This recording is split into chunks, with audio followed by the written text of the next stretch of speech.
Good evening to one and all present here.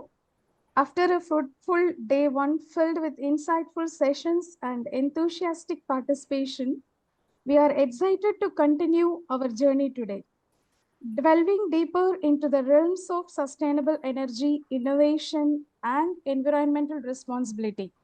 Today, we have the honor of hosting two distinguished resource persons, Dr. P. Kanagavel, sir, Director and Head of Skill Development and Training in National Institute of Wind Energy, Chennai. And the other resource person is Mr. Bhavanandi Rajan Bhaskar Das, Senior Engineer of Dubai Electricity and Water Board. Each bringing with them a wealth of knowledge and experience in their respective domains. So without further ado, let's begin our first session of the day. Lakshmi ma'am, please give the introduction about our resource person. Yes, ma'am. Am I audible? Yes. It is my privilege to introduce Dr. P. Kanagavel, Director and Head of the Skill Development and Training Division at the National Institute of Wind Energy, NIWE, Chennai, an autonomous R&D institution under the Ministry of New and Renewable Energy, Government of India. Dr. Kanagavel has 25 years of professional experience with more than 22 years dedicated to the field of wind energy. At NIWE, he is responsible for information dissemination, conducting national and international training programs, managing publications, outreach activities, and developing human resources in the renewable energy sector. He has successfully organized 148 national and 48 international training programs, training over 6,000 professionals from 102 countries. A prolific speaker, he has delivered over 500 lectures and has been featured in TV channels, All India Radio, and newspapers for his contributions to wind energy awareness. Dr. Kanagavel has received several prestigious awards, including the India Sustainable Leadership Award, the Excellence in Teaching Award at 2017, and the recognition as a certified master trainer by the Skill Council for Green Jobs. Academically, he holds a diverse background, beginning with a degree of zoology, followed by a PhD in library and information science, along with specialized diplomas in IPR, Geneva, wind energy Sweden, and renewable energy. We are honored to have him with us today to share his vast experience and expertise and insights. Please join me in warmly welcoming Dr. P. Kanagavel. Sir, session is yours. Please. Thank you, madam, for your introduction. And respected organizers, faculties, and management, valued participants of this faculty development program, warm good evening to all of you. In fact, I'm really very happy to be part of this event, and I thank the management and the organizing team for the opportunity given to be with this elite group of people attending this faculty development program. I'm happy in a way that we normally get to meet the core engineers who are working in wind energy sector, and also the bureaucrats, the ministry official uh, who are into wind, particularly wind energy and renewable energy sources. This is a very rare opportunity to get to meet the academic scholars. So in that way, I'm happy to be with you this evening for my lecture. Without wasting further time, we will get into the presentation. Yeah.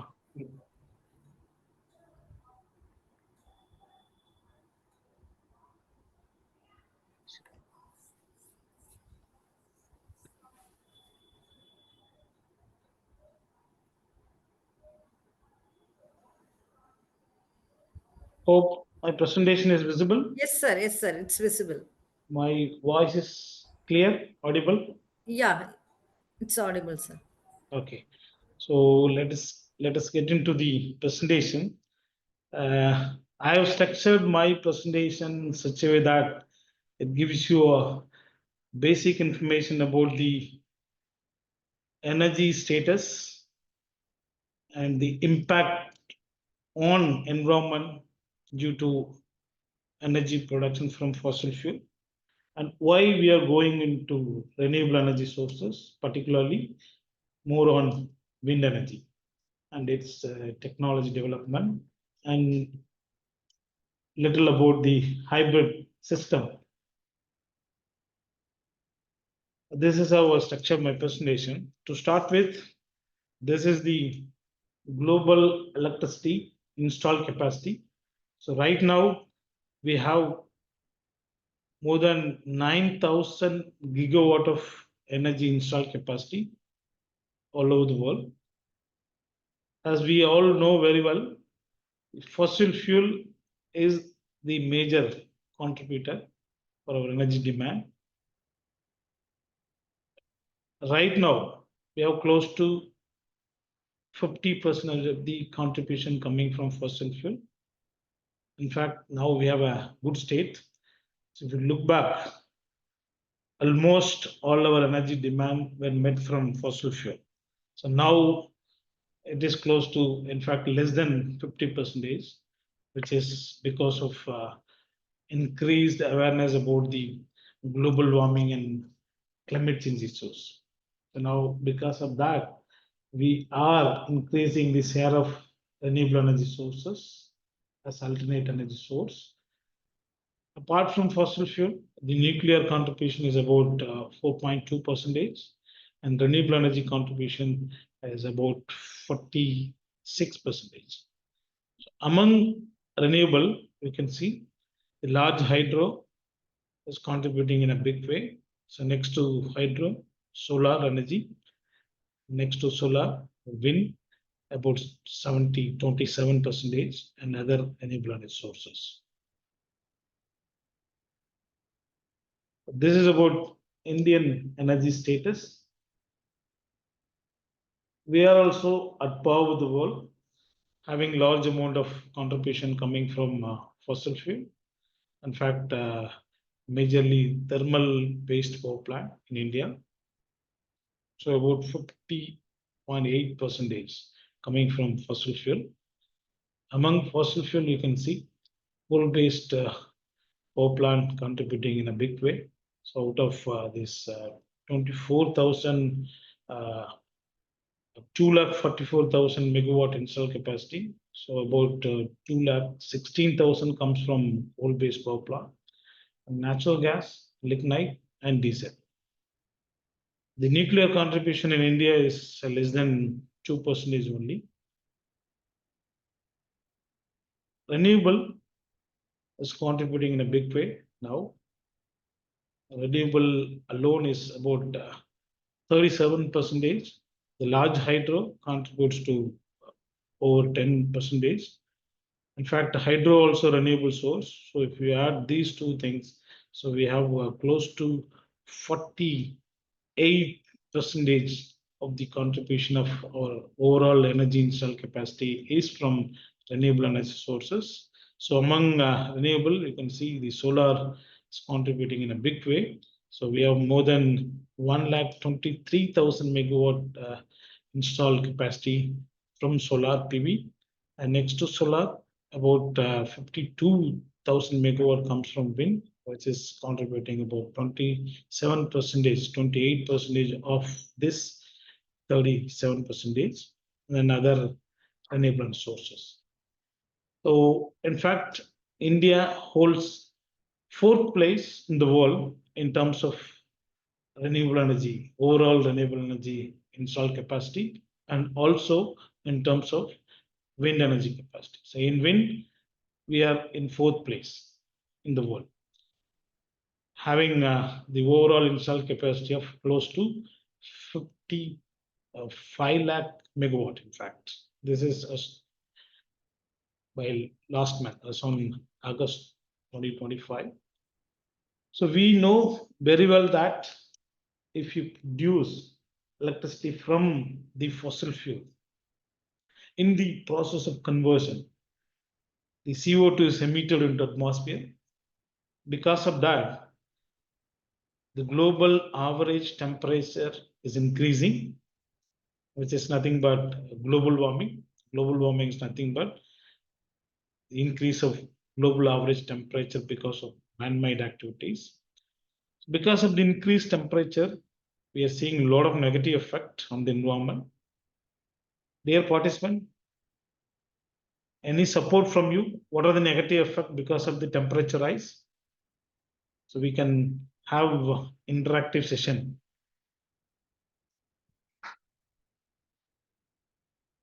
Any support from you? What are the negative impact because of temperature rise? No problem. So because of the temperature rise, these are the impact. The direct impact of temperature rise is melting of ice glaciers. So we know very well that in a year we have different seasons like winter, summer, and so on. So during winter, because of the low temperature, the ice glaciers normally get formed. During summer, because of the increased temperature, that will melt. That is the natural process. So now, because of energy production from fossil fuels and other man-made activities, the temperature keep rising on continuous basis. So because of the continuous increase of temperature, the ice glaciers started melting on continuous basis. What will happen because of melting of ice glaciers? The direct impact is sea level rise. Not only sea level rise, there are other biodiversity issues people are talking about, and the ice glaciers are the perennial source in the water in the river. For example, you take India, the northern part of India, we have Himalayan hills full of ice glaciers. So that's where a lot of rivers are originating, like Ganga, Brahmaputra, all those rivers are originating from there. So because of this temperature rise, complete ices melting means there will not be any water in those rivers. These are the impact because of melting of ice glaciers. The sea level rise, so we know 1/3 of the earth is full of water. A lot of cities are close to the ocean. If sea level rises up, so many cities will go into ocean. This we know. Everywhere, last few decades, people are talking about global warming, climate issues, and every now and then, people are talking about different forums like conference, seminar, training, and other forums about this only. Because we're deeply getting affected because of the temperature rise. I hope that's why our faculty development program topic also has come up with that. How we are going to manage this impact, resilient, and how we can go for sustainable development. That has become a major topic now. That's what everywhere is being discussed. Similarly, last 2 years before, United Nations, the World Meteorological Department under United Nations has come up with a big threatening report. The same temperature rise is being maintained. You're not doing anything against to reduce that. A lot of cities close to the ocean will go into. Even they have threatened in India itself, about 17 cities under threat. Because of this impact,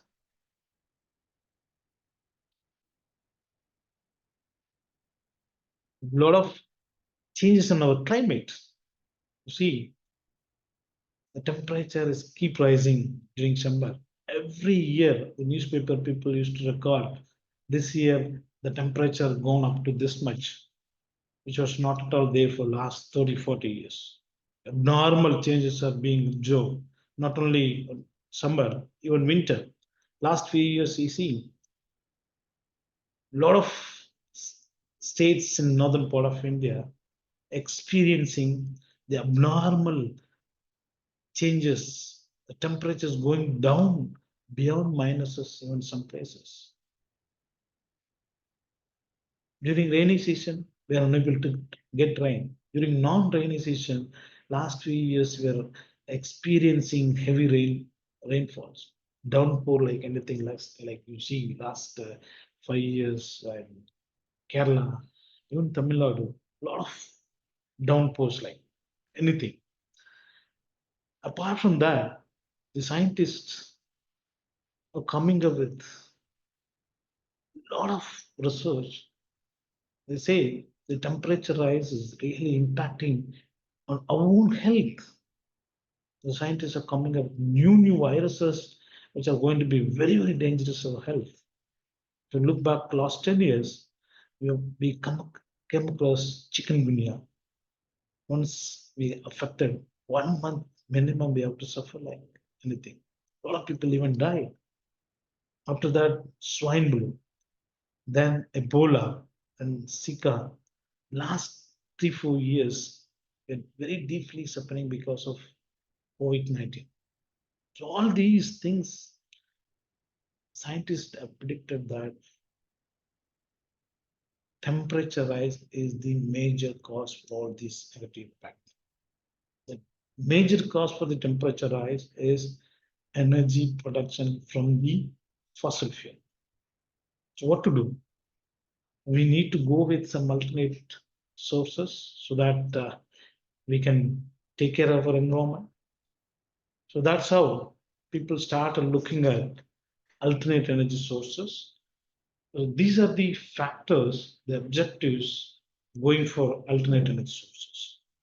In fact, if you look back the olden days, we were living with nature without any problem. So now, even after having a lot of developments, we're facing a lot of issues. In fact, so many negative impact of being seen after having negative the development. That is due to fortunate or unfortunate development which led for the lifestyle what we're leading. We start leading sophisticated life, a rich or quality life with the support of electricity. Because electricity is now the important factor for all our development. Life changes. So without electricity is very, very difficult. Even 5 minutes non-availability of electricity is going to give us a lot of discomfort. If you produce those electricity from fossil fuel, it is damaging environment. So we need to go for this objective. First, we need to have a clean environment. Because everywhere pollution, you see air pollution, water pollution. You might be knowing last 3 years we're listening Delhi is having high air pollution. It is not at all good for living in that city. A lot of people are moving out of Delhi because of air pollution. Like that, not only Delhi, a lot of other cities are having that problem. So we need to go for clean environment. To lead a sophisticated life, we need uninterrupted power supply. So we have to identify a source which has huge potential, which has perennial source, so that we can produce continuous electricity. If you identify some source from which if you produce electricity, in the process of conversion, there should not be any kind of greenhouse gas emission. So that source should support for decentralization, that should support for rural island electrification, by which the socio-economic development happens. So that these are the objectives for going for alternate energy sources. So in that journey, that search, we came to know that there are natural resources like solar, wind, hydro, biomass, geothermal, and the last one, VOTEC, is ocean thermal energy conversion. If these are all called renewable energy sources, if you produce electricity from these sources, we can definitely take care of all these factors. So if you produce electricity from renewable, which will lead to a clean environment because there is no pollution in the process of conversion, renewable energy sources has huge potential. In fact, the oh, solar have a huge potential. Solar alone can electrify whole world. One day, solar radiation coming from the sun, if we capture and convert into electricity, that is more than enough to electrify the complete world for one full year. Can you imagine? One day solar radiation coming from the sun, if we capture and convert, that is more than enough to electrify complete world for one full year. That much of potential is there. Apart from solar, the wind potential, the world wind energy potential is 72 terawatt, which is more than 4 times of the current world electricity demand. Like that, we have potential from other renewable energy sources also. So that will definitely take care of all our development priority. Because nowadays, every country is coming up with policies, target, saying that I'm going to be a super country, I'm going to build this thing, that thing. So to take care of all our development priority, so we need to have a energy sources which are perennial, which will not create any kind of greenhouse gases, pollution, and all the renewable energy sources are available everywhere. So that is very easy for decentralization, and we can definitely go for rural island electrification, by which the socio-economic development happens.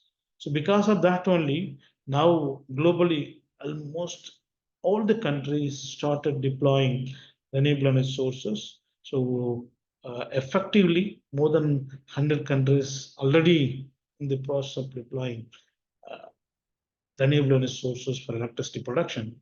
And this is about Indian renewable energy potential and the installed capacity.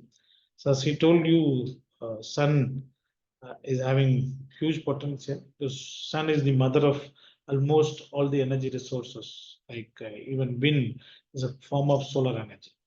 2 to 3% of the solar radiation falling on the environment, the surface of the earth, is converted into wind energy. Biomass also so form of solar energy, and hydro is form of solar. So almost everything except the tidal energy. Tide comes with the gravitational force of moon. So except that, all are almost a form of solar energy. So we have huge potential, and 1 square kilometer we can go for 30 to 50 megawatt of harvestment from solar. Apart from solar, so you see the wind potential. I already told you 72 terawatt is the ball wind energy potential. So we have huge potential. This is about Indian wind energy potential. Wind potential, normally we measure at different heights, because close to the terrain, there will not be good wind because of obstacles. There's a lot of obstacles are there, like buildings, trees, mountains, all. So if you go along with the height, it is obstacles free. Wind speed we can find good actually. So that's how we measure, estimate wind potential at different heights above ground level. From above ground level at 50-meter height, The estimated potential is about 50,000 megawatt. At 80-meter height, the potential is about 1 lakh megawatt. At 100-meter height, about 3 lakh megawatt. Recently, we have come up with the estimation for 150-meter height above ground level, which shows more than 1,160 gigawatt. But right now, the installed capacity is about 52,000 megawatt.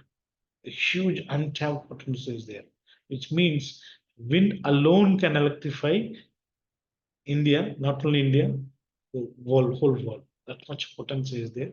So we need to start tapping this.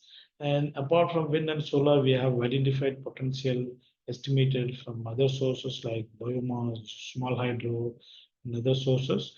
These are the installed capacity.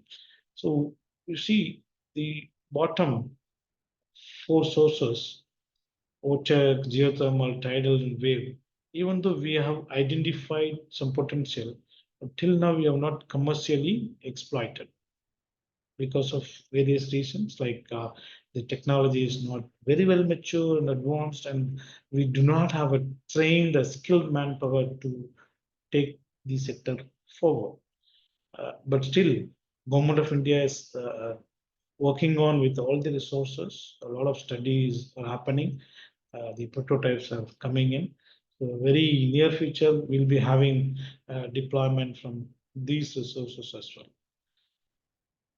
As on last month, August 2025, the overall renewable energy installed capacity, excluding large hydro, is close to 2 lakh megawatt. Including hydro, is about 2,42,000 megawatt. So this is the contribution.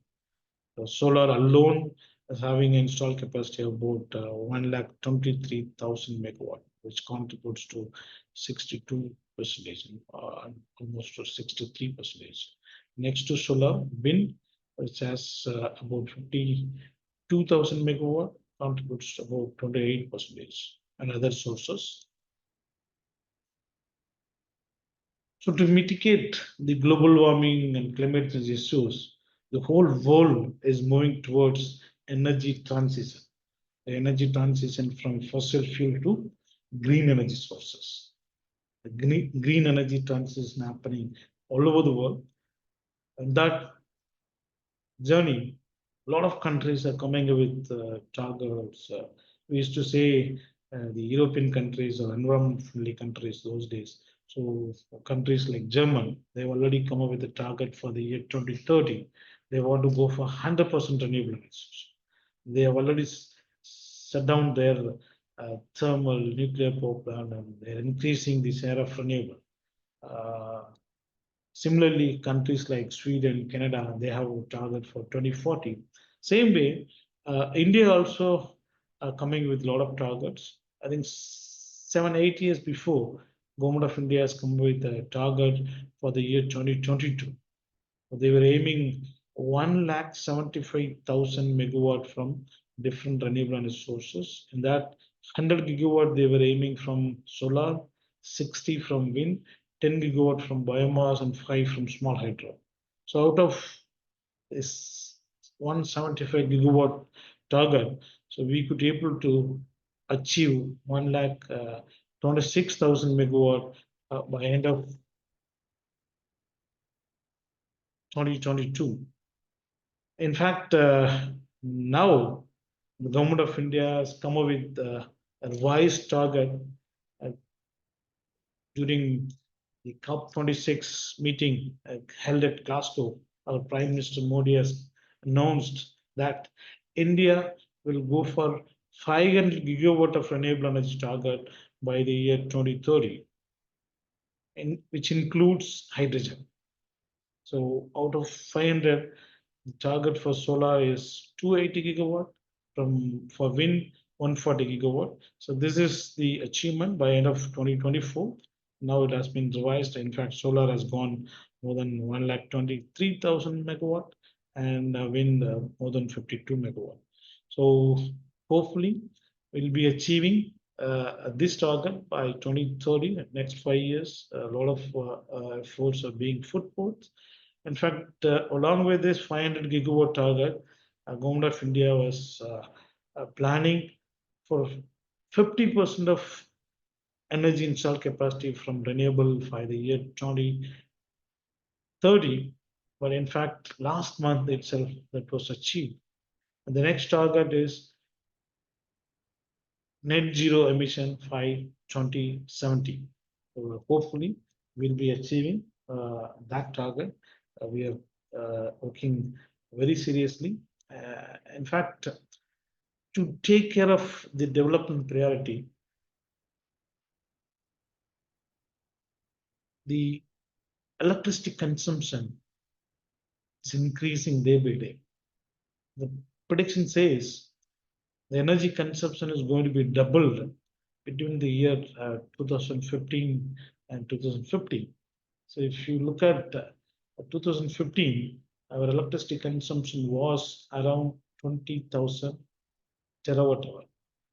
It is expected that the kind of development we are aiming in during 2050, our electricity consumption is going to be almost 40,000 terawatt hour. How we are going to manage? So energy production from fossil fuel is giving a lot of damages. So it is expected that coming year, the fossil fuel deployment will go down. Renewable energy is going to take care of all our electricity demand coming years. Particularly wind and solar is going to be a biggest contribution for taking care of our energy demand. This is about the Indian renewable energy development. If you compare the decades of this decades and last decades between 2004 to 14, the total renewable energy capacity, installed capacity in India was about 75 gigawatt. Last decades between 2014 to 24, so we are seeing the increase of close to 200%. In wind alone, in between 2004 to 14, we had only 21 gigawatt of installed capacity. So now it has gone up to more than 100%. In solar, we are seeing multiple development. So in close to 2010, we had less than 1 gigawatt of installed capacity. So now there's almost more than 125, 23,000 megawatt, more than 3,000 time increase. So it is expected that this will go up like anything. So the future is going to be renewable energy sources for our electricity demand, and this will definitely support fighting against the global warming and climate change issues, and also going for sustainable development. So with this small background, we'll go into wind energy aspect. So wind, it's one of the successful clean energy sources, globally recognized as environment friendly and sustainable energy resource. Wind is one of the fastest growing sources among renewable, not only renewable, all energy resources. You see, almost all the conventional energy sources is dipping actually. Coal-based power plant, natural gas, hydro, nuclear, everything is declining. But you see, wind from the year 2000 onwards is going in upward direction. It's growing very fast. Now, solar also, along with wind, since from 2010 onwards, it is growing. But still, wind is one of the fastest growing resource. And we have very advanced technology to convert wind into electricity right now. And wind is available everywhere at free of cost. And if you convert wind into electricity, in the process, there's no pollution. So that is the advantage of wind. That's why people are going with wind for electricity production. Day by day, it is increasing.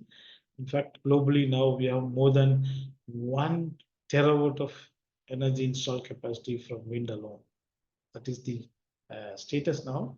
And wind is nothing but air in motion. It is created because of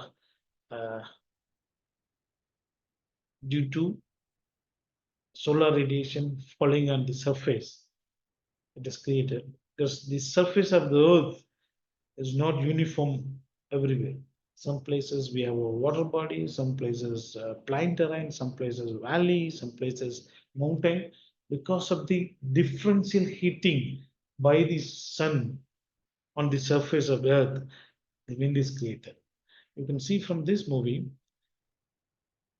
during daytime, because of sunshine, the land easily gets warmed up than the water body. The water body takes some time to heat it up.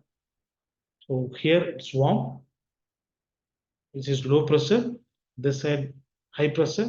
So we know very well that a high pressure will always move towards low pressure. So that's how wind is created. Night it is quite opposite because land gets easily cooled down than the water body. Water body retains heat for some time. So that pressure difference creates the wind.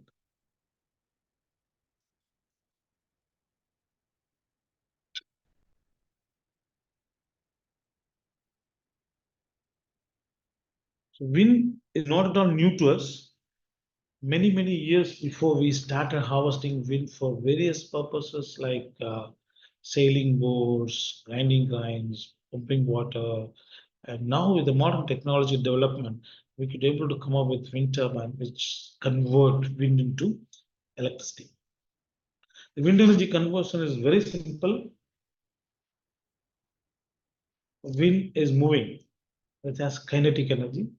The kinetic energy available in the wind is converted into mechanical energy by using the blade, wind turbine blade, rotor. Then the mechanical energy is converted into electrical energy by using generator. Know very well. It's very simple. Kinetic energy is converted into mechanical energy by using wind turbine blade. Then the mechanical energy converted into electrical energy. Here the conversion efficiency, if you look at from kinetic to mechanical, even though you have well designed wind turbine, the maximum energy what you can convert is about 59%. There's a limit called Betts limit. According to Betts limit, the theoretical conversion is about 59 only. But practically, we could be able to achieve about 45 or 48%. But the conversion efficiency between mechanical to electrical is more than 90-95%. This is how wind turbine works actually. The natural wind has a kinetic energy which comes and hits the wind turbine blade. The blade designed aeronatically. Because of that, there's a lift force taken place which rotates the turbine blade. The blade is connected to a low speed shaft to connect to gearbox to step up the speed. Nowadays, the modern wind turbine comes without gearbox also, direct drive wind turbine. And from the gearbox, we have a high speed shaft connect to generator. That's where electricity is produced, which goes to the consumer via electricity grid. So this is how wind turbine works. The formula of wind is of rho AV cube. Rho is the air density. A is the area of the blade, the rotor diameter. V is the velocity of wind, wind speed. If wind speed increases, the power production will be more because it's V cube. Here, the air density, the wind velocity is completely natural process. We cannot create air density or we cannot increase the wind speed. It's natural process. If at all you want to have more power production, where you have control is A, the increase the length of the blade by which we can increase the rotor diameter. where we can go for the desired output. Based on the rotation, axis of rotation, we have two wind turbine design. This is vertical axis wind turbine. This one is horizontal axis wind turbine. Normally, we see horizontal axis wind turbine everywhere because of its own advantage. But if you see, the vertical axis is a very good design, in fact. But we are unable to go for bigger capacity because, in fact, the advantage is it can go with any direction of the wind, how many direction it can walk, and all the components like gearbox, generator, everything we keep in the bottom. That is very easy for installation, commissioning, operation, maintenance. But the problem is that close to the ground, because of the obstacles, the wind is not good. So we have to go for obstacles free so that wind speed increases. That is the problem, disadvantage of this. It is not that we cannot take into height. If you increase the height, you will have a centrifugal effect, which will affect the components. So that's why it is even though it's good design, it is seen in only smaller capacity. But this one, the horizontal axis, can go at any height because that's why everywhere people are using this horizontal axis wind turbine. In simple uh, terms, technology, we use fixed speed wind turbine, variable speed wind turbine. We use geared wind turbine. Those days we had only geared wind turbine. So now we have gearless technology, direct drive gearless wind turbine. Based on the axis, horizontal axis and vertical axis wind turbine. And if you install wind turbine in the land, we say onshore. And if you install in sea, it is offshore. And there's a upwind and downwind turbine. So wind, the blade faces the wind. Wind comes and goes like this. That is called upwind turbine. And wind comes back up the blade. That is downwind turbine. So we use both technology, but majorly wind turbines are being used largely. You could have seen wind turbine with various number of blades, single blade, two blade, and three blade wind turbine, and even multi blade. Single blade, it has to rotate very fast to achieve its efficiency. If you compare with two blade, the efficiency is 10% less. Two blade, if you compare with three blade, the efficiency is 5% less. And because of imbalance, you have this effect, which we call it as tethering effect. So which will affect the components. A lot of vibration happens, load appears, and so component will get failure. So actually, the three blade is the ideal structure, well balanced and ideal structure. That's why everywhere we can see three blade wind turbine. We can also see multi blade. Multi blade is used only in water pumping windmill because we are going to lift water, which needs more torque. When we need more torque, we can go with multi blade. For electricity production, we don't need that much of torque. So three blade is very ideal.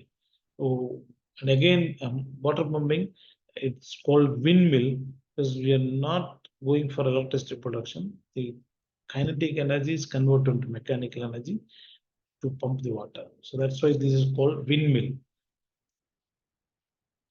In wind turbine, we have more than 8,000 components.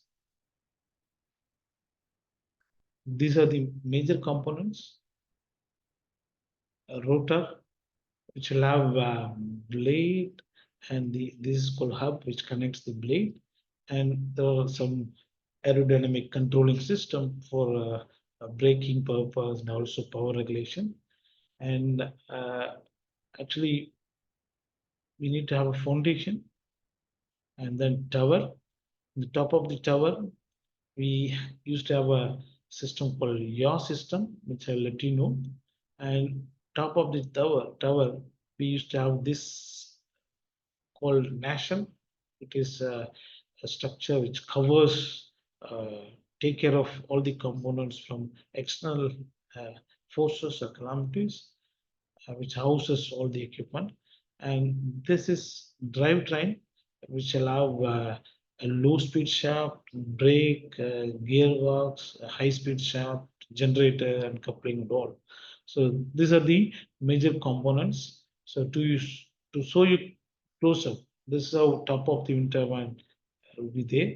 So tower top, we'll have your drive, your system. Top of that, this is enclosure called nacelle.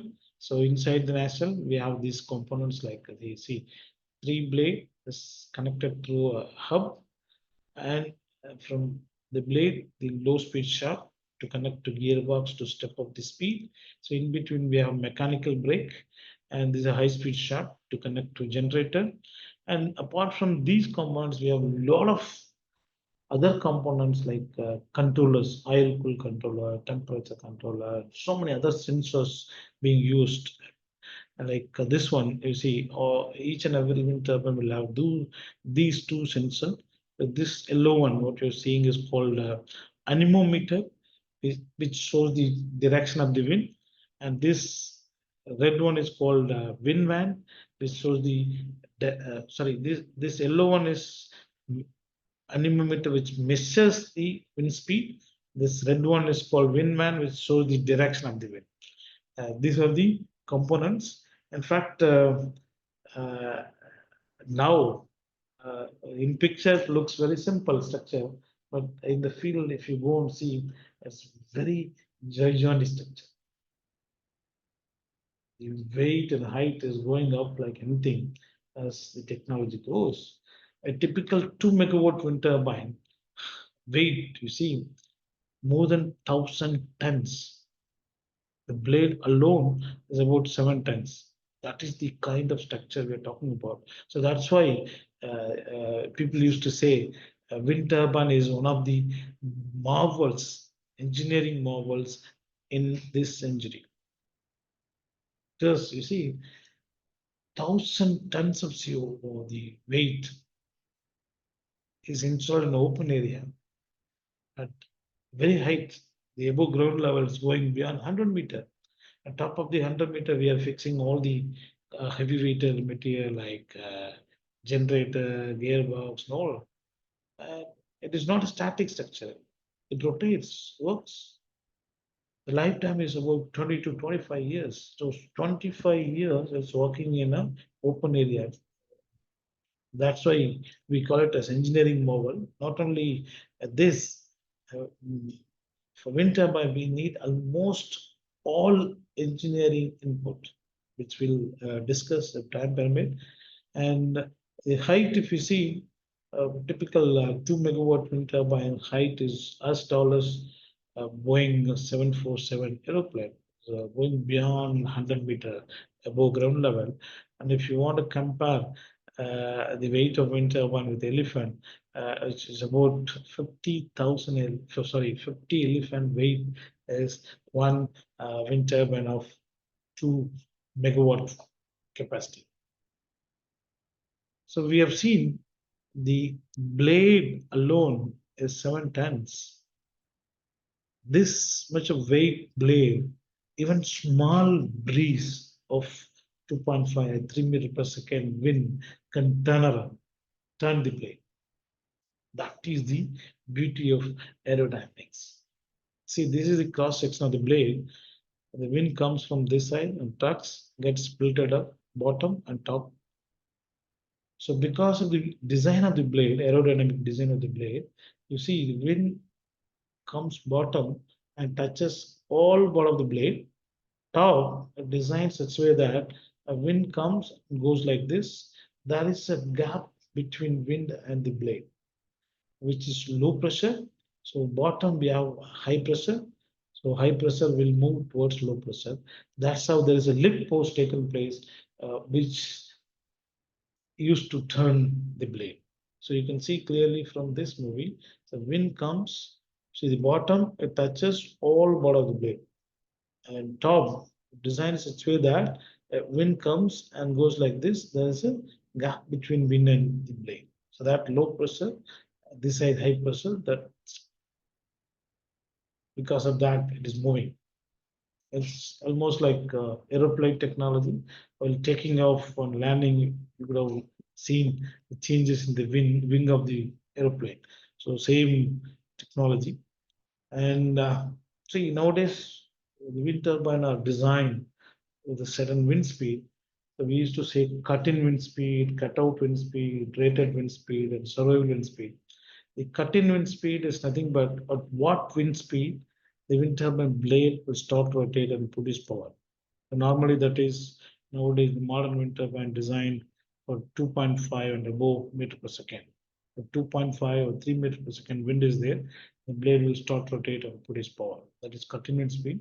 The cut-out wind speed is if wind speed is beyond 25 meter per second, for its own safety, the wind turbine will switch off. That is cut-out wind speed. For its own safety, we need to, because a lot of loads will be there, vibration happens, so component will get failure. For that purpose, we'll stop. That is cut out. Then rated wind speed is normally it is 10 meter per second. Earlier it was 12 meter. Now it has become 10 meter per second. If 10 meter per second wind is there, the wind turbine will go for its full capacity. If it is a 1 megawatt wind turbine, it will go for 1 megawatt production if wind speed is more than 10 meters per second. That is rated. Survival wind speed is during cyclone, storm kind of time. We'll have a heavy wind speed. So wind turbine has to withstand. Nowadays, the modern wind turbine can withstand up to 70, 75 meter per second wind.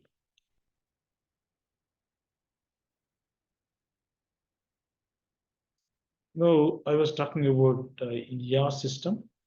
So this is used to turn the wind turbine blade actually.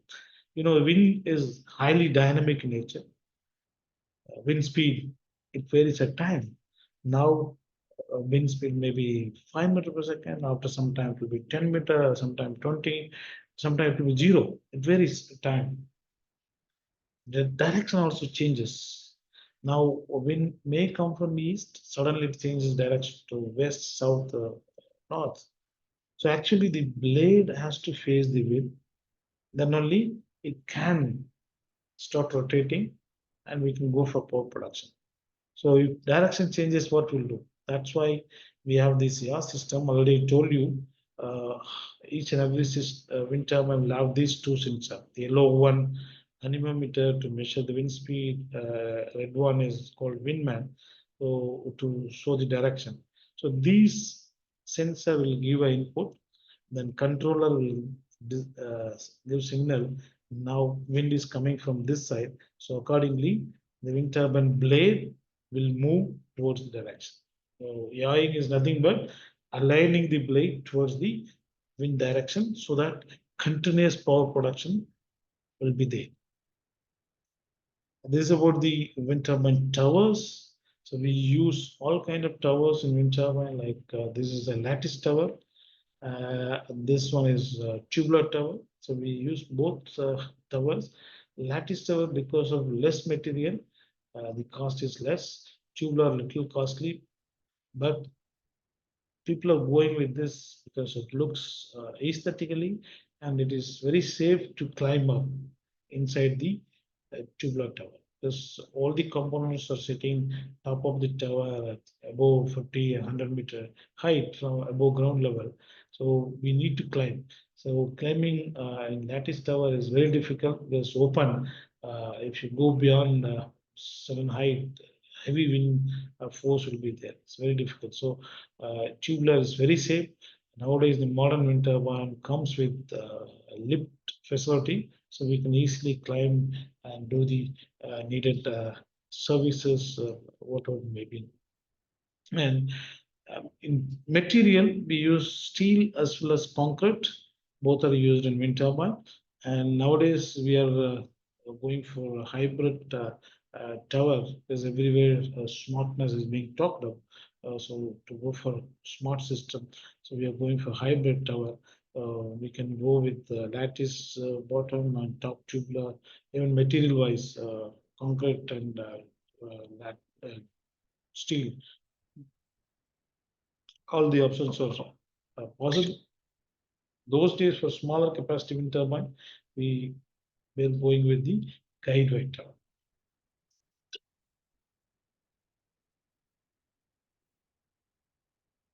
So in wind turbine, we are monitoring so many parameters like wind speed, wind direction, temperature, humidity, inverter, so many other things. So we need to have a very good controlling system which is available. All the latest technologies are being incorporated in wind turbine. But this is how wind turbine are being installed. First, we need to go for a good foundation, and top of the foundation we erect the tower.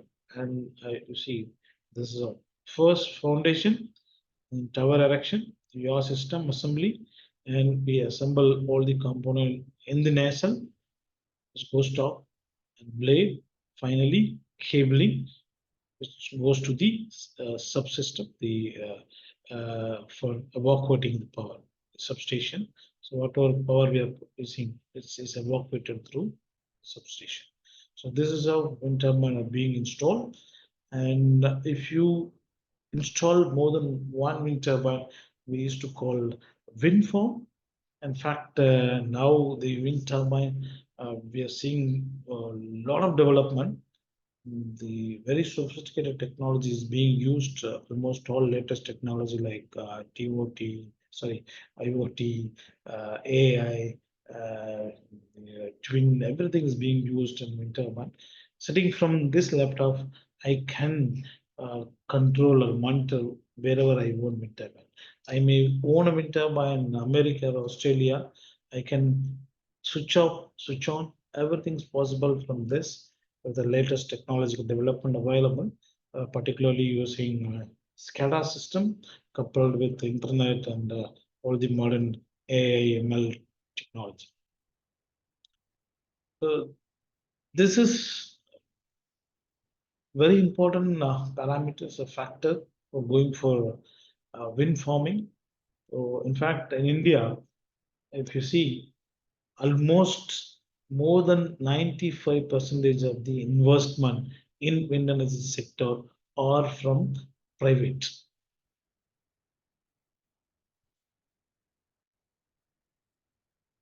Government, initially, they have come up with a demonstration project and showcase that the wind business is economically viable.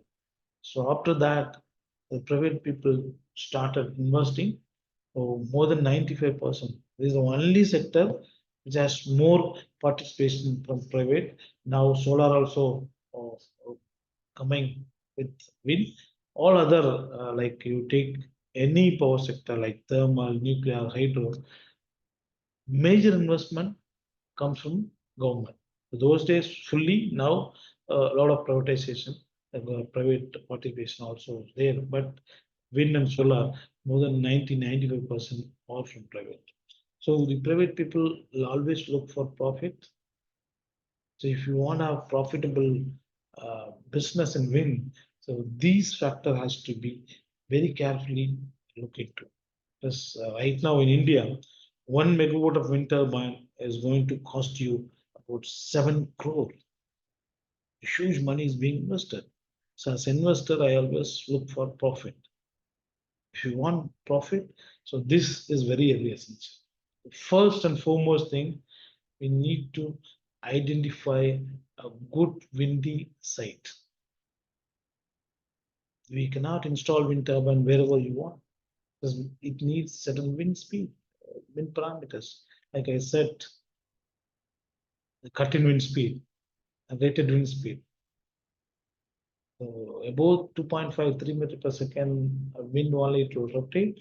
The rated power is about 10 meter per second. So then only we can go for energy production. So first thing, we need to do resource assessment that we used to call wind monitoring station. Wind resource assessment has to be done, and at least minimum 1 year measurement is necessary, taking into all the seasonal variation. Annual average of 6.5 meter per second above sites or economically viable site. So that has to be identified. Then only you will have a profit.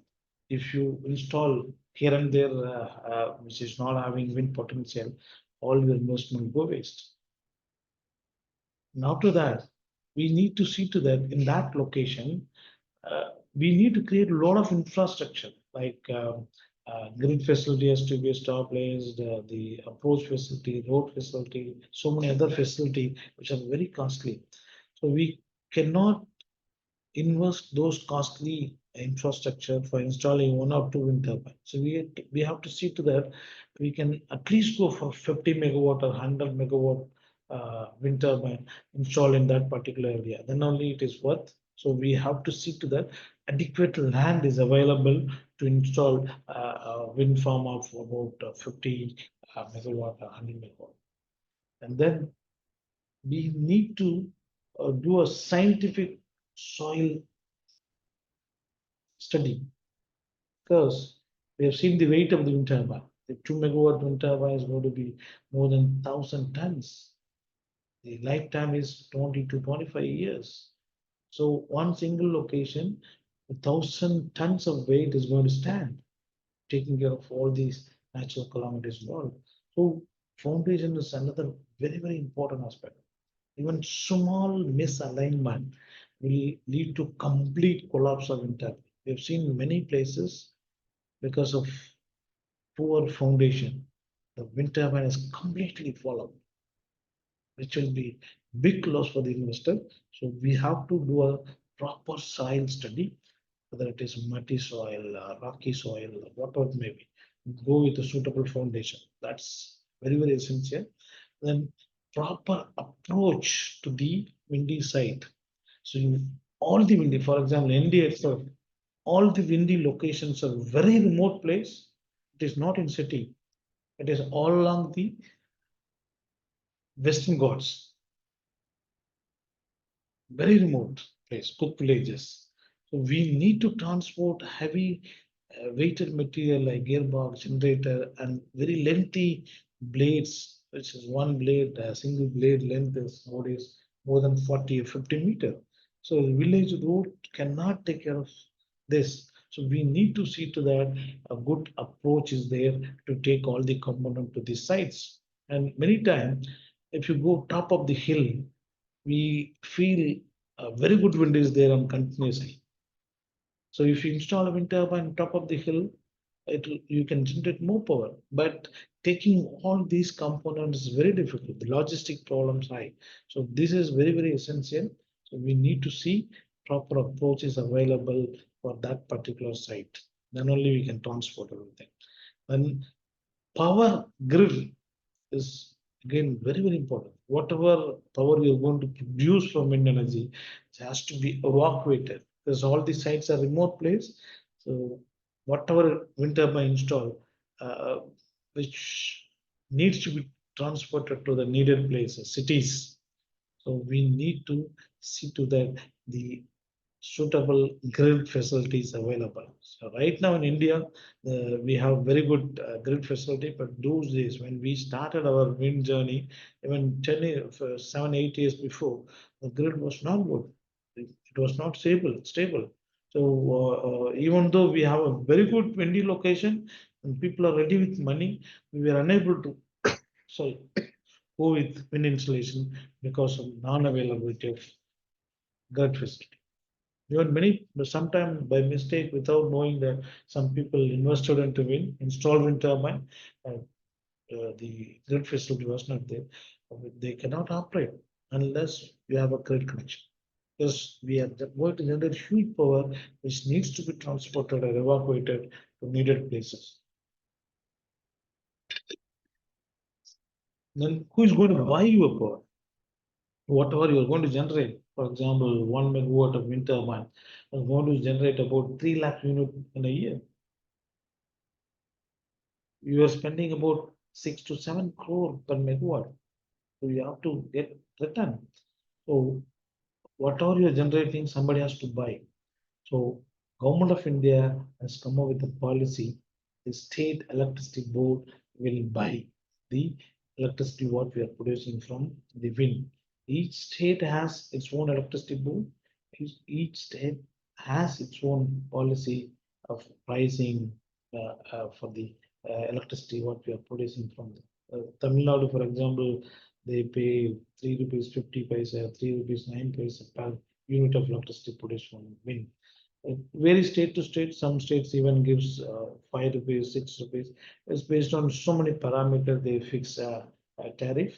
On Tamil Nadu, they have better opportunities. Like we can also go for third parties here. You install wind turbine wherever you want. That power you can sell it to some other people who are having need. So I may own a factory in Chennai. You can have a wind turbine, Kanyakumari, Tirunelveli, Coimbatore. So which I can buy by using state grid facility, for which we need to pay wheeling charge. So like that, some supportive policies are there. And like any other project, we need to go for techno-economic analysis. Then only we can go for profitable business in wind. And like last, operation maintenance also is very essential, because all the wind turbines are installed in a remote place. We need to take care of operation maintenance, because to install wind turbine, see 100-meter height wind turbine, all the component we have to fix top. So to install that, we need to have a bigger crane, which may not be available in those remote villages, cook villages. So we need to see to that it is available for installation. Even after installation for 20, 25 years lifetime, something goes down, we need to immediately rectify. During winter season, where wind turbine has to work all the time, then only you can get profit. If some breakdown happens, immediately climb up and replace, rectify or replace or bring it down, replace with new one, everything. We need a grain and the trained, skilled manpower. Rural places, we may not find that kind of trained people. So we need to see to that they are available in the site. So with that only, we can go for economically viable wind projects. So if you want a profit, you have to take care of this. And this was the first wind turbine installed in India during 1986.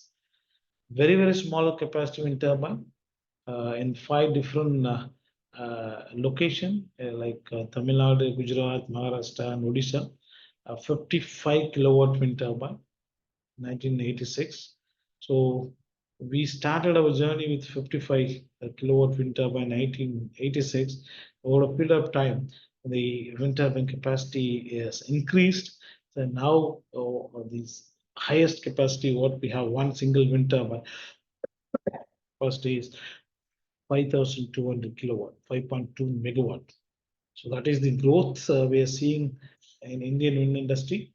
But in the world, a higher capacity wind turbine, like even 10 megawatt, 15 megawatt, 18 megawatt. China is talking about 25, 23 megawatt one single wind turbine. So it's growing like anything. And you see the structure. In picture, it looks very simple. The height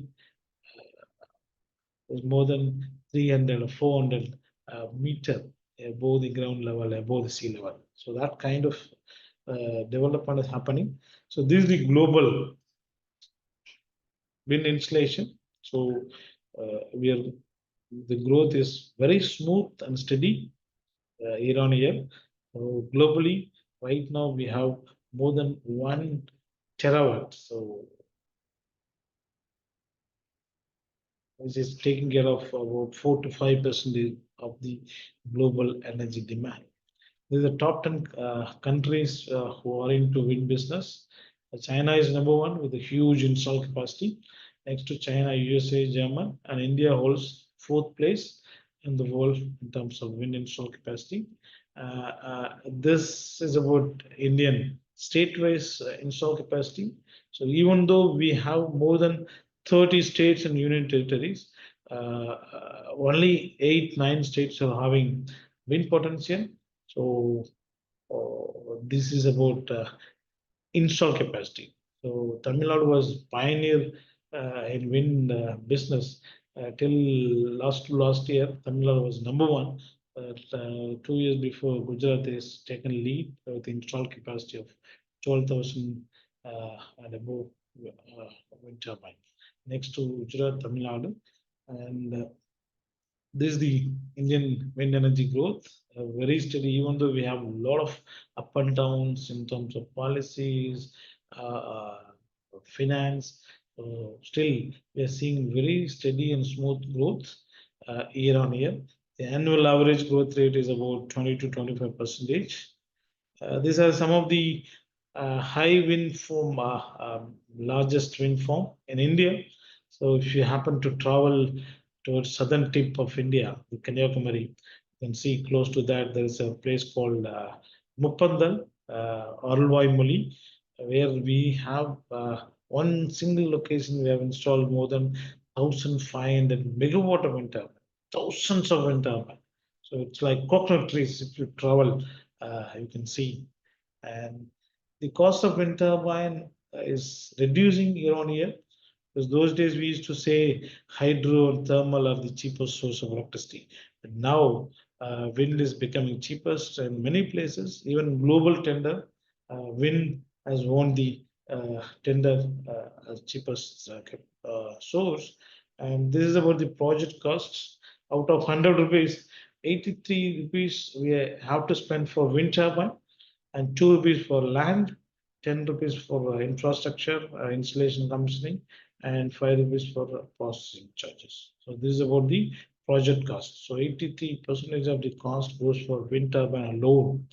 Out of this 6 to 7 crore rupees what we are investing into for 1 megawatt.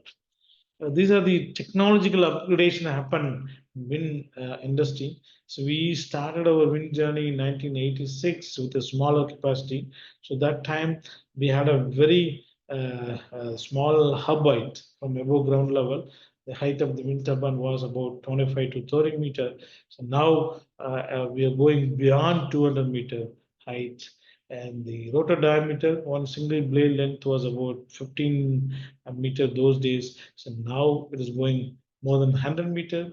And those days we had only geared wind turbine. Now we are having gearless technology, and we have done a lot of changes in the blade in terms of material as well as the efficiency to increase efficiency and cost reduction. And in fact, the wind turbine started with wooden blade, then metal blade. So now we are using fiberglass blade, which is having good strength and cost reduction, and with increased efficiency. And the capacity already we discussed. So we started our wind journey without knowing anything. We simply imported from other country. Now our indigenization level is about 70 to 80%. So 80% of the component is being manufactured in India itself. That is the level of technological upgradation.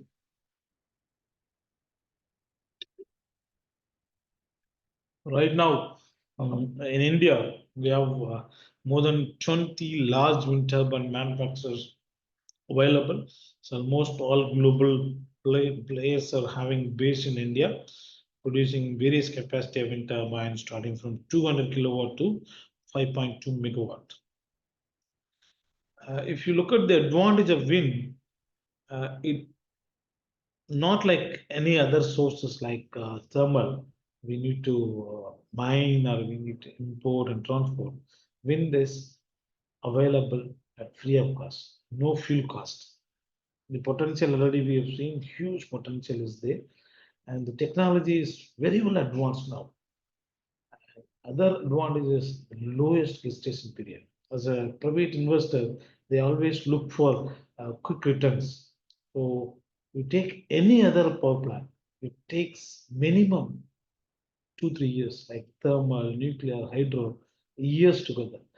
Wind, if it is a good site, money is there. Within 1 or 2 months, you can install wind turbine and start producing power. The gestation period is very, very less in wind. That's why private people are investing in more in wind energy sector. And the cost of generation already told you, day by day it's coming down, and the O&M cost also very, very less, just about 2% is the O&M cost. And it takes very limited land, not like thermal, hydro, nuclear power plant, which takes thousands of acres. 1 megawatt of wind turbine may need about around 5 acres. Because those days we used to say 1 megawatt may require about 24 hectares of land. Now with the modern technological development has reduced, uh, 5 acres more than enough to go with 1 megawatt of wind installation. And another advantage, it can accommodate, like in between two wind turbine, we can do a lot of other activities. Even agriculture is possible, which is not possible with any other power plant. It has created a lot of employment opportunity. Let's see in the later part of slide. The bottom, these two things are very, very important advantage. Like 1.5 megawatt of wind turbine is going to eliminate 2,700 tons of CO2 every year. The same 1.5 megawatt, if you produce from thermal, which is going to generate 2,700 tons of CO2 every year.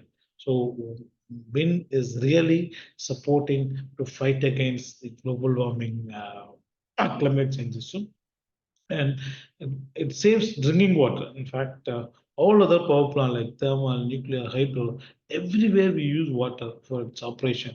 Wind, it is not at all needed, so it saves a lot of water. You know how water is important. A lot of places it is being said no water available, a lot of difficulties. So in that kind of situation, if you go with wind, it saves a lot of water. That is the advantage. This is about the social benefit because of wind farm development. So, in fact, I told you all windy sites are very remote place, cook villages. So those days, their land was sold at very few money, like few hundred or thousand rupees. Now, because of wind farm development, the land price have gone up like anything, which is the indirect benefit for the rural community. To transport lengthy blade or heavyweight material, the manufacturer developer they make road, which is indirectly benefiting for the rural community. A wind farm would not have come; these villages would not have seen good road facility.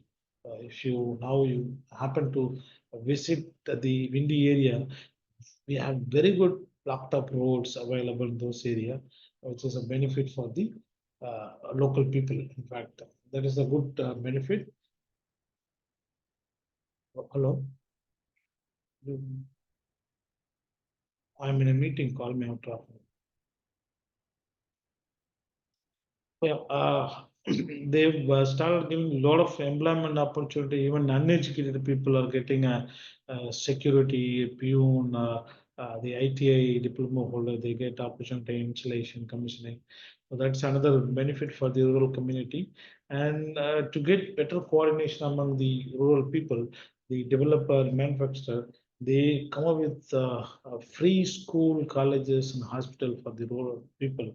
So because of all these things, the rural upliftment, the poverty is being eliminated in the areas where the wind farm development. That is the positive impact of wind farm development in the country. This being talked about advantage, we should also talk about disadvantage. So, in fact, I cannot see any disadvantage. We can say only limitation because it is site specific. So we cannot install wind turbine wherever you want. So we need to have a wind resource. So that is the only thing. It is site specific and it is not available continuously because it's wind. Wind is inform nature. That is another limitation. Otherwise, there is no much limitation except a few environmental issues which people are talking about. But with proper planning, if you change your plan A to B, we can easily take care of all those environmental issues which people are talking about, like birds, flickering effect, and electromagnetic issues, and noise and all. So a lot of scientific studies have been proved that the wind turbine is having very big advantage than the negative impact on the environment or anything. And we can also go for small wind turbine which can be put on rooftop for domestic power requirement, and we can go with water pumping windmill, and we can very well go with hybrid system. So we can combine wind with solar, wind, solar, diesel, hydrogen. So many opportunities are there for hybridization, because nowadays everywhere we are talking about smart system, the smart energy system. So we need to go with the hybrid system coupled with battery. Hybrid system is very well useful for the remote place where there's no what is that grid available, and also island. Taking grid from mainland to island is very difficult. These kind of places, the hybrid system is going to be very good option. So hybrid will give you high reliability, because we are combining two or more resources. So we will definitely have resource availability in any one of you, and it's long-term sustainability. So that is the advantage of hybrid system, and high energy output we can expect from hybrid system, and we can save a lot of money.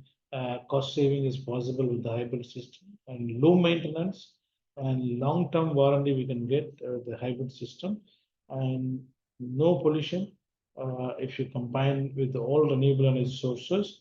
Uh, if you disadvantage, if you see, initially we need to spend huge money, and otherwise there is no disadvantage except a large number of harmonics is produced having hybrid system, and the initial investment high, and we can definitely go for hybrid system. We are seeing in our own country wind solar hybrid system, or wind solar diesel hybrid system, and now almost all windy areas we are going with hybrid system, because the windy season in India only 6 months. April to September is the windy season. We have a dedicated electricity grid for those windy areas, which is laying waste for another non-windy season, 6 months. So to make use that in between wind farm, we can go for solar hybrid system. So that throughout the year the electricity grid is being used, and right now we are going with offshore wind turbine, installing wind turbine in the sea. In the world, many countries have already gone for it. A lot of countries installed, but India yet to go. But last few years, we are seriously working for offshore wind turbine. So I already told you, the onshore, the estimated potential at 150-meter height is more than 1,000 gigawatts. But the lot of untapped potential is there. Still, we are going for offshore because we have very long coastline. So we have more than 7,500 kilometer coastline. So we have very good potential for offshore. Uh, very near future, we'll be going for offshore installation. So even though we have more than 3 decades of experience in wind deployment, even though we have more than 52,000 megawatt of installed capacity, and even though we have more than 20 large wind turbine manufacturers, several small wind turbine manufacturers, still we have a lot of challenges. And one of the main challenges grid integration. Because wind is not available on continuous basis, inform nature, uh, grid integration is having a lot of issues. Even though we have addressed much, but still there are issues where we can work on. And the indigenization is another area where we have a lot of challenges. So even though we have these many years and these many install capacity, still we do not have 100% indigenization. Up to 70 to 80% we have gone for it. Still, the core license is lying with the broad. So we need to work collaboratively, like institution like NIWE and research institution, academic institution, to come up with our own wind turbine design. And another area of challenge is harnessing low wind regime. So almost all high wind regime now we are filled with wind turbine. Now what is left is low wind regime. We need to come up with a good design which can work better in low wind regime. And another area of challenge is forecasting. So forecasting is very needed now. In fact, the load dispatch people are facing a lot of problem because of infirm nature of wind. So to overcome that, the wind forecasting for like next 1 hour, one day ahead, 1 week, 1 month, which is very possible. We have already gone for it. So we have very good model for predicting wind like rain, but still a lot of improvement needed. The error level has to come down. And another area of storage is another challenge. So now for smart grid system or smart energy system, we need to go with hybrid system coupled with storage. Then only that can go as a smart system. So right now the storage is very costly. So we need to come up with a very cheap and efficient storage technique so that we can go with the smart energy system. And also, it's new for us. We have a lot of challenges because the environment is completely different than the onshore. The sea ecosystem is different, very dynamic, and a lot of other issues, so which we need to take care. And the HRD, human resource development, also is very essential because the skilled trained manpower we need in each and every area of wind power development so that we can go for increasing installation. And in fact, the excess power produced from wind can be used desalination of water. Many places being used for charging car. They are using wind power in many places. Coming to the career opportunity, wind energy is highly multidisciplinary subject, interdisciplinary subject, because we need almost all engineers for wind sector. For designing the blade, we need aeronautical engineer. We have a lot of mechanical, electrical components. We need them. For foundation tower, we need civil and structural engineer. For a lot of controllers are being used in the instrumentation. So we need all engineers for this sector. Apart from that, we need atmospheric science and physics people to understand the wind parameter, wind characteristic, and like selling, financial management, everything. See, there was a study done by California University which shows compared to the conventional energy sources, wind sector is having a lot of job opportunities. So we have huge requirement in different areas of wind project like doing research and development, manufacturing, assembly, testing, sales, planning, transportation, installation, commissioning, role. So already a lot of people are working in wind sector. As we are growing, we have a lot of target like 140 gigawatt by the year 2030 in India itself. So we may need a lot of trained, skilled manpower for the sector. Like one can find opportunity in designing area, like project, the component designing, quality control, project management, and one can find opportunity in installation of wind turbine, one can find opportunity in operation maintenance. You see, this wind turbine, the hub height from the ground is about more than 100, 200 meters. The top of that wind turbine, how happily is working. So people are walking, even we have a helipad in the top of the wind turbine. So it's very fascinating to work in wind turbine. And even environmental engineer also having opportunity in this sector as it is related to environment. So with this, I'll stop because we have taken a little more time. So let us all join our hands together to save our motherland, only motherland Earth. With this, I stop. I thank all the participants for your patient hearing. If you have any questions, please feel free. I'll be happy to answer.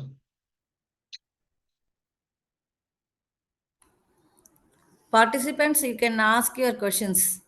You can unmute your mic and ask your questions.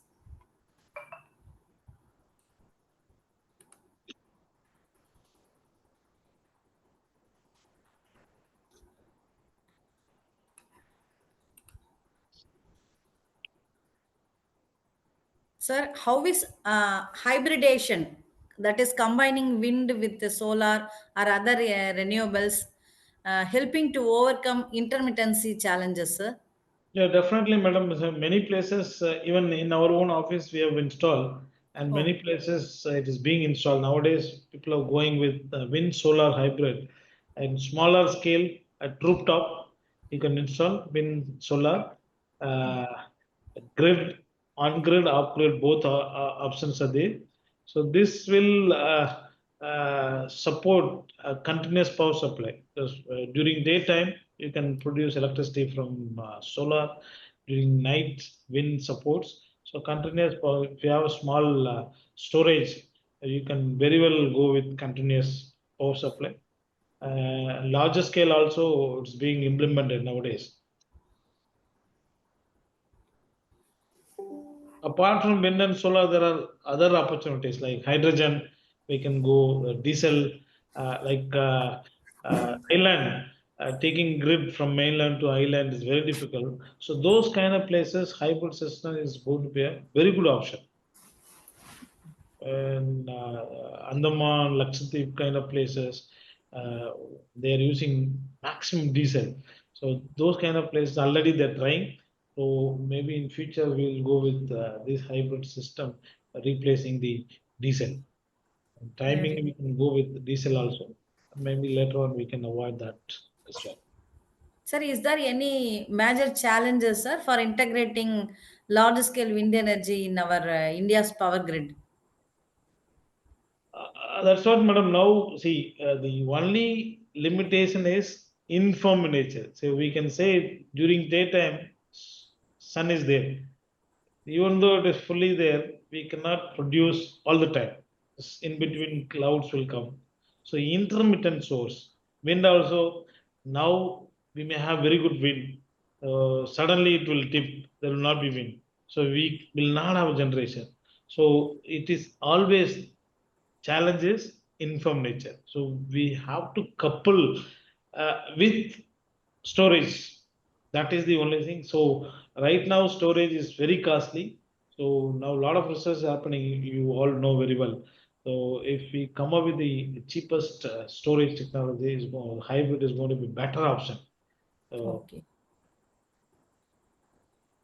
Sir, is there any policies or incentives that will accelerate the wind and hybrid energy adoption in our country, India, sir? It is there, madam, already. The hybrid wind solar hybrid policy is announced by Ministry of New and Renewable Energy.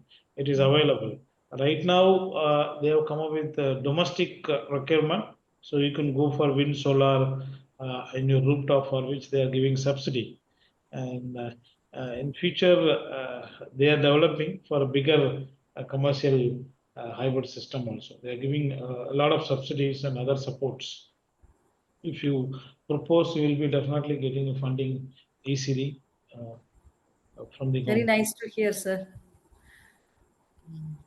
Candidates, Any queries or any doubts or anything from our sir, you can get more information.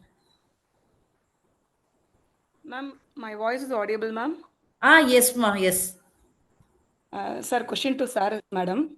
yes, Yes. Sir, in domestic applications and all, solar will be started by 3 kilowatts of minimum, sir. Yeah. Similarly, in wind, anything is there, sir? So first of all, we can adopt, we can implement in our domestic application, sir, in wind. Yes, yes, definitely, madam. Wind alone you can go, otherwise you can go with the hybrid, wind solar. So that if you approach the state nodal agency, the Ministry of New and Renewable Energy, they are distributing the subsidies through the state nodal agency, like Tamil Nadu TEDA, like that each state has state nodal agency. They are implementing through that. Sir, in solar, they are recommend us a minimum of 3 kilowatts to implement. Yeah. Any capacity is there for a wind, sir? Minimum capacity? Oh, it's not mandatory, madam. Sometime they'll go with minimum 25 percentage. So if you are going for 10 kilowatt of a hybrid system, so minimum 3 kilowatt wind or solar, that should be there. Then only we can say hybrid. So you cannot go 9 or kilowatt of solar, 1 kilowatt wind. So 25% should be the combination. Sir, one more question, sir. So for solar and all, there is no criterion for site selection. Yeah. If it is a rooftop, it is sufficient for us. If anything is there, site selection, especially ground nature, is there, sir? Yeah, Because we that is want to place it in our top of our building. yeah, that is very, very Any essential, constraint? madam. Already I told you the wind resource assessment is first and foremost thing. Because if you install wind turbine, even though your rooftop or somewhere commercial wind turbine, wind is not there, all your investment will go waste. So we have to study a wind pattern. So we have already studied all over India. The details are available in our website. So you can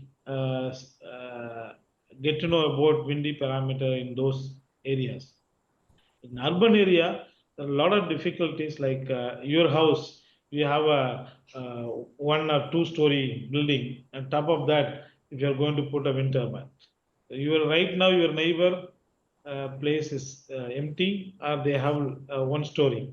Suddenly they may rise their building, so maybe three-story building. So it will block the wind coming from that side.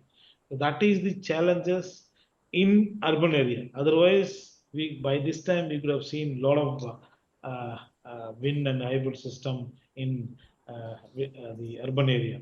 So that is the challenge. So now high-rise apartment, 20 floor, 30 floor apartment, they are going with this wind and solar hybrid system. Thank you. Site Thank you, sir. essential. Assessment is very, very essential. After installing, there is no wind, all your investment will go waste. Okay, okay. Thank you, sir. Okay. Any other questions? Okay, sir. On behalf of the organizing committee, it is my proud privilege to deliver the gratitude for today's enlightening session on wind and hybrid energy systems, opportunities, and challenges. First and foremost, I extend our heartfelt gratitude to our esteemed resource person, Dr. P. Kanagavel, Director and Head, Skill Development and Training Division, NTWE Chennai. Sir, your insightful presentation has not only deepened our understanding of wind and hybrid energy systems, but also inspired us to explore immense opportunities and address the pressing challenges in this crucial sector of renewable energy. Your rich experience and practical perspectives have truly added great value to this FTP. I sincerely thank our management, Honorable VC, Pro VC, Registrar, and Dean for their constant encouragement and support in organizing this program. A special word of appreciation to all the faculty participants for your active engagement throughout, provoking questions, and enthusiasm throughout the session. Your presence had made this discussion more meaningful. With that, we conclude this session with wind, renewed energy, and optimization. Thank you all once again, and without delay, we will start next session. Anisha ma'am? Thank you Go ahead, all. ma'am. Give me 1 second, madam. Sorry, I'll take a snapshot. Yes. Please, participants,